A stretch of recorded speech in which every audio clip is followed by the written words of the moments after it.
আমি ভেবেছিলাম একটু রয়ে শোয়ে ভেবে চিনতে তোর বিয়েটা দেব। বাবা আমি কি দোষ করেছি বলো? আমি তো ছোট সাহেবের বন্ধু হই।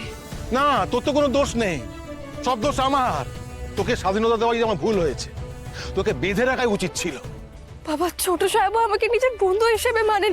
দেখ কুসুম, আয়ুষ বাবা বাড়ির মালিক, সে তোকে বন্ধু বলতেই পারে, কিন্তু তুই এই বাড়িতে কাজ করিস। আয়ুষ বাবাকে বন্ধু বলাটা তোর মানায় না, কথাটা ভালো করে মাথায় ঢুকিয়ে নে।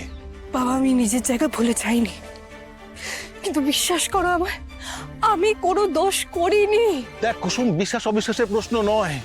রাতুলের সঙ্গে বিয়েটা ভাঙার পর আমি ভেবেছিলাম একটু রয়ে শোয়ে ভেবে চিনতে তোর বিয়েটা দেব, সেই জন্য তোকে আমি ছেড়েও দিয়েছিলাম। কিন্তু এখন ভাবছি সেটা আমার ভুল হয়েছিল। ঈশান বাবার বিয়ে হয়ে গেল, সামনেই আয়ুষ বাবার বিয়ে তোড়জোড় চলছে। দেখ তুই ওদের চোখের সামনে ঘুরঘুর করবি না, এবার আমি তোর বিয়ে দেব। আজই ডাউনলোড করুন আর এনজয় করুন আপনার পছন্দের শো।